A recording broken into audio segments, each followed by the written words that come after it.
Hey everyone, welcome to Fun Study TV. In today's video we are going to discuss our solar system and list of planets in Hindi and English both. और हाँ, आज की इस video के last में हम आपको एक इंटरेस्टिंग वेबसाइट के बारे में भी बताएंगे. Let's get start. सबसे पहले हम अपनी मिल्की वे गैलेक्सी के बारे में जानेंगे. The Milky Way is the galaxy in which we live. It is a spiral-shaped galaxy that contains several hundred billion stars including our sun. यानी मिल्की वे गैलेक्सी एक ऐसी गैलेक्सी है जहां हम रहते हैं. यह स्पाइरल शेप में है जिसमें लगभग अरबों स्टार्स है. हमारा सन भी उनमें से एक है. Several dozen minor galaxies lie closer to our Milky Way. The Andromeda galaxy is the closest, largest spiral galaxy to ours. यानी काफ़ी सारी ऐसी गैलेक्सीज है जो हमारी गैलेक्सी के सबसे पास है, लेकिन उनमें से एंड्रोमेडा गैलेक्सी सबसे करीब की गैलेक्सी है. अब हम आगे बढ़ते हैं हमारे सोलर सिस्टम की तरफ. A solar system is a collection of sun, 8 planets and their moons, comets, asteroids, meteoroids and dwarf planets revolving around the sun. यानी सोलर सिस्टम, जिसे हम हिंदी में सौर मंडल भी कहते हैं, यह 8 प्लैनेट्स एंड दियर मून्स यानी उनके चंद्रमा, कॉमेट्स यानी धूमकेतु, एस्ट्रॉइड्स यानी क्षुद्र ग्रह, मीटियोइड्स यानी उल्कापिंड और ड्वार्फ प्लैनेट यानी बौने ग्रहों से मिलके बना है. अब हम चलते हैं अपने सबसे करीबी स्टार की तरफ जो कि है sun. The heavenly body in our solar system whose light makes our day and around which the planet revolves. यानी सन एक ऐसी हेवनली बॉडी है.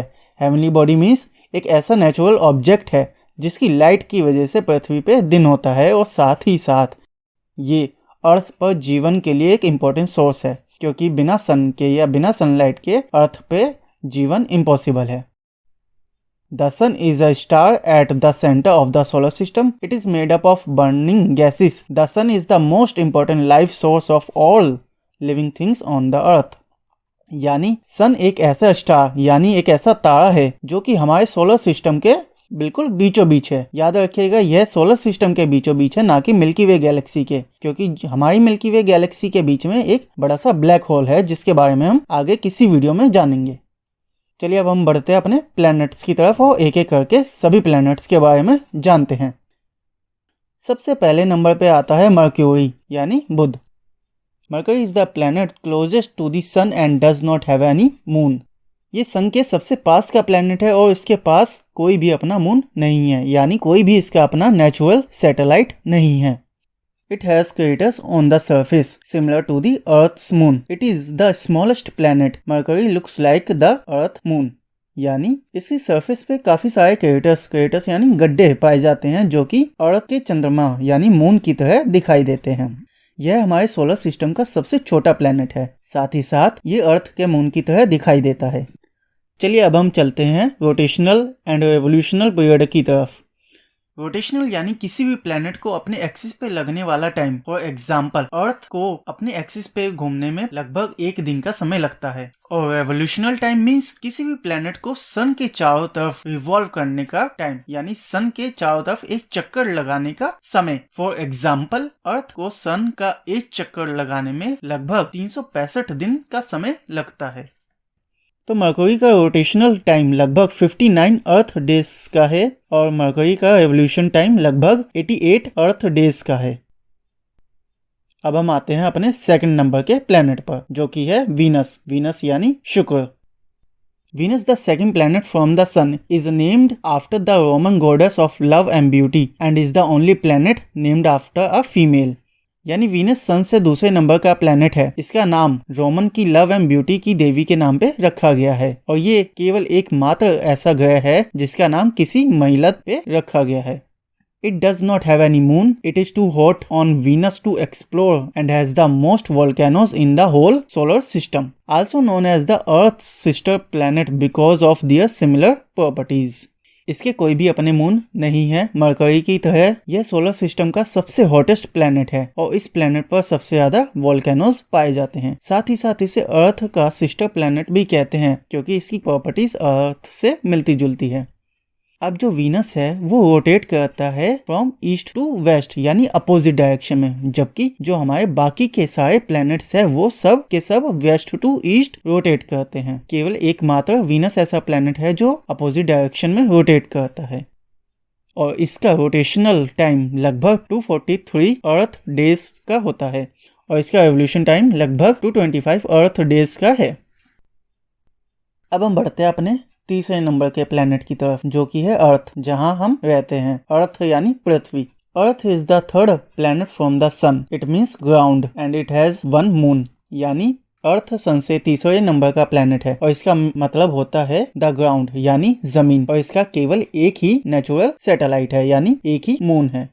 Earth has water, proper sunlight and food, meaning that life is sustainable on Earth. It is not quite spherical, being flattened at the poles. 70% of the Earth's surface is covered by water. यानी Earth पर पानी, proper sunlight और food available है, जिसकी वजह से यहाँ पे लाइफ पाई जाती है यहाँ, या मैं यूँ कहूँ कि भाई हम लोग यहाँ रह सकते हैं। यह पूरी तरह से स्फेरिकल नहीं है, यानी यह पूरी तरह से गोलाकार नहीं है। यह पोल से थोड़ी सी फ्लैटेंड है और 70% अर्थ की सरफेस पानी से घिरी हुई है। अर्थ का रोटेशनल टाइम लगभग 1 दिन यानी 24 घंटे का होता है और इसका रेवोल्यूशन टाइम लगभग 365 दिनों का होता है। अब हम चलते हैं अपने 4th नंबर के प्लेनेट की तरफ, जो कि है मार्स। मार्स यानी मंगल। Mars is the 4th planet from the Sun. It is the second smallest planet in the solar system and half the size of the Earth. यानी मार्स चौथे number का प्लेनेट है सन से। यह हमारे सोलर सिस्टम का दूसरे नंबर का सबसे छोटा प्लेनेट है और ये अर्थ के साइज का आधा है केवल, मीन्स ये अर्थ से भी छोटा है। It has 2 moons and is red in color due to its iron minerals. It is only bigger than the Mercury. यानी इसके 2 मून्स है और इस पर पाए जाने वाले आयरन मिनरल्स की वजह से इसका रंग लाल है। यह केवल मरकरी यानी बुध से बड़ा है। Mars is named for the ancient Roman god of war, also known as the red planet. यानी इसका नाम प्राचीन रोमन युद्ध के देवता के नाम पे रखा गया है और इसे रेड प्लैनेट यानी लाल ग्रह भी कहते हैं। और इसका रोटेशनल टाइम लगभग 1.03 डेज का होता है और इसका रेवोल्यूशन टाइम 687 डेज का। चलिए अब हम जाते हैं अपने 5th नंबर के प्लेनेट पे, जो कि है जुपिटर। जुपिटर यानी Brihaspati. Jupiter is the 5th planet from the sun and is also called a gas giant. यानी यह सन से 5वें नंबर का प्लेनेट है और इसे गैस जायंट यानी गैस के विशालकाय गोले के नाम से भी जाना जाता है। Its atmosphere is made up of mostly hydrogen gas and helium gas like the sun. यानी इसका एटमॉस्फेयर अधिकतर hydrogen gas and helium gas से बना है, जैसा कि सन का बना हुआ है। It has 79 moons and is the largest planet in the solar system. Jupiter is the fastest spinning planet in the solar system. यानी इसके अपने 79 मून्स है और ये सोलर सिस्टम का सबसे बड़ा प्लेनेट है। साथ ही साथ यह अपने एक्सिस पे सबसे तेज घूमने वाला प्लेनेट भी है हमारे सोलर सिस्टम में। अब इसका रोटेशनल टाइम लगभग 0.41 डेज यानी आधे दिन से भी कम का होता है और इसका रेवोल्यूशन टाइम लगभग 4333 दिन यानी 4333 डेज का होता है। अब हम चलते हैं अपने 6th नंबर के प्लेनेट की तरफ, जो कि है सैटर्न। सैटर्न यानी शनि। Saturn is the second largest planet in the solar system and the 6th farthest from the sun. यानी यह सेकंड लार्जेस्ट प्लेनेट है हमारे सोलर सिस्टम का एंड ये 6ठे नंबर का प्लेनेट है सन से। It is also called a gas giant and is made up of same gases as the sun and Jupiter. यानी यह भी गैस का विशालकाय गोले के नाम से जाना जाता है और यह भी उन्हीं गैसेस से बना है जिससे कि जुपिटर एंड सन। यानी कि कौन कौन सी गैसेस थी जुपिटर और सन में, वो थी hydrogen gas and helium gas. Saturn is one of the 4 gas giant planets along with Jupiter, Uranus, Neptune. Saturn has 82 moons. Saturn was named after the Roman god Saturnus.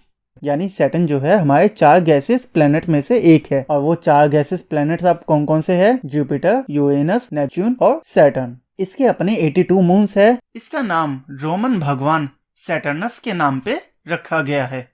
White spots on the planet are actually storms. यानी इस पे जो white spots दिखाई देते हैं वो actually में बड़े बड़े तूफान हैं और इसका रोटेशनल टाइम लगभग 0.45 यानी आधे दिन से कम का होता है और सैटर्न का रेवोल्यूशन टाइम लगभग 10,759 डेज का होता है। अब हम चलते हैं अपने 7th नंबर के प्लेनेट की तरफ, जो कि है यूरेनस। यूरेनस का मतलब होता है Arun. Uranus is the seventh planet from the Sun. It is a gas giant within the solar system and is made up of lots of ice. यानी यह सन से 7वें नंबर का प्लेनेट है और यह भी गैस जायंट के नाम से जाना जाता है और साथ ही साथ इसके अंदर अधिकतर आइस पाई जाती है, यानी यह आइस से बना होता है, यानी ये इसका अधिकतर हिस्सा आइस से बना हुआ है। Uranus is the coldest planet. It has 27 moons and can be seen from the Earth. Its name is a reference to the Greek god of the sky. यानी यह सौर मंडल का सबसे ठंडा प्लेनेट है। इसके कुल 27 मून्स है जिन्हें अर्थ से भी देखा जा सकता है और इसका नाम आसमान के ग्रीक भगवान के नाम पे रखा गया है और इसका रोटेशनल टाइम 0.72 डेज का होता है और इसका रिवोल्यूशनल टाइम 30,687 दिनों का होता है। चलिए अब हम जाते हैं अपने 8th नंबर के प्लेनेट की तरफ, जो कि है Neptune. Neptune means Varun.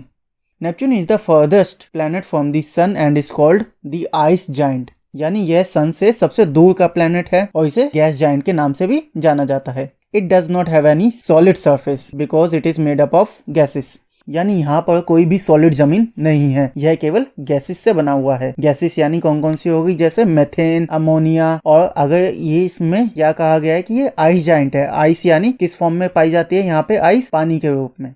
Neptune has 14 moons and is blue in color. It is the fourth largest planet by diameter. यानी इसके टोटल 14 मून्स है और यह नीले रंग का दिखाई देता है एंड साथ ही साथ यह चौथे नंबर का सबसे बड़ा प्लेनेट भी है और इसका रोटेशनल टाइम लगभग 0.67 डेज का होता है और इसका रिवोल्यूशनल टाइम 60,119 डेज का होता है, यानी 60,190 दिन। चलिए अब हम जाते हैं अपने कॉमेट्स की तरफ। कॉमेट्स यानी धूमकेतु। An object in space that look like a bright star with a tail and that moves around the sun. Means space में, स्पेस यानी अंतरिक्ष में एक ऐसे ऑब्जेक्ट्स होते हैं या ऐसे चमकते हुए स्टार्स होते हैं जिनकी ऐसा दिखाई देता है एक पूंछ है, पूंछ यानी टेल है, सन के चारों तरफ घूमते रहते हैं। It is made up of dust, rock and ice and also known as dirty snowballs, यानी यह धूल, चट्टानों, बर्फ से बने होते हैं और इनका दूसरा नाम डर्टी स्नोबॉल भी है। चलिए अब हम जानते हैं अपने एस्टेरॉइड्स के बारे में, यानी जिन्हें हम कहते हैं क्षुद्र ग्रह। Asteroids, sometimes called minor planets. These are rocky objects that orbit the sun. यानी इन्हें हम स्मॉल प्लैनेट्स के नाम से भी जानते हैं और ये पथरीले होते हैं जो कि सन के चारों तरफ घूमते रहते हैं, यानी जिनका ऑर्बिट सन होता है।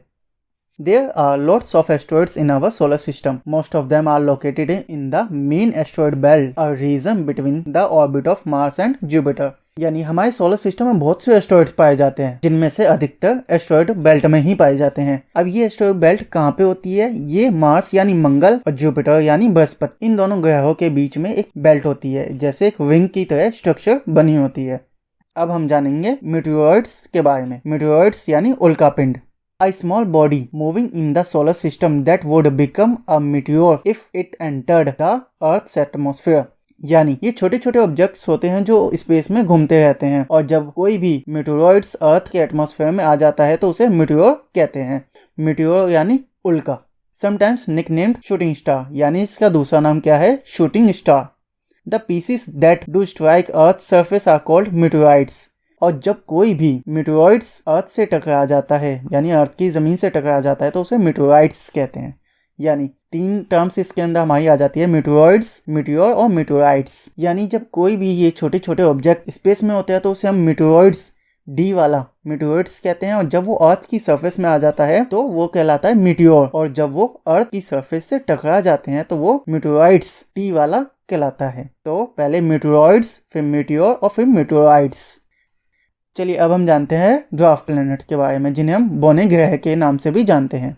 A roughly round object in space that goes around the sun but is not large as a planet and does not a clear object from its path and has no moon. यानी एक ऐसा object जो round ना हो shape में, यानी पूरी तरह से गोलाकार ना हो, और जो सन के चारों तरफ तो घूमती रहती है लेकिन वो अपने रास्ते में आने वाले किसी भी ऑब्जेक्ट को हटा नहीं सकती। यानी फॉर एग्जांपल किसी भी ऑब्जेक्ट का ऑर्बिट सन है और वो अपना ऑर्बिट कंप्लीट करते हुए अपने रास्ते में आने वाले ऑब्जेक्ट को ना हटा पाए, तब उसे ड्वार्फ प्लैनेट में गिना जाता है। चलिए अब हम एक एक्टिविटी करते हैं जिसमें आपको कमेंट बॉक्स में 3 ड्वार्फ प्लैनेट्स के यानी 3 बौने ग्रहों के नाम बताने हैं। चलिए अब मैं आपको एक इंटरेस्टिंग वेबसाइट के बारे में बताता हूँ। अगर आप भी अपनी एज कैलकुलेट करना चाहते हैं सभी प्लैनेट्स पे, तो डिस्क्रिप्शन में वेबसाइट दी गई है, तो उस वेबसाइट पे जाइए और अपनी एज कैलकुलेट कीजिए। तो स्टूडेंट्स आज की वीडियो के लिए इतना ही। अगर आपको वीडियो पसंद आई हो तो प्लीज़ वीडियो को लाइक कीजिएगा और चैनल को सब्सक्राइब करना मत भूलिएगा।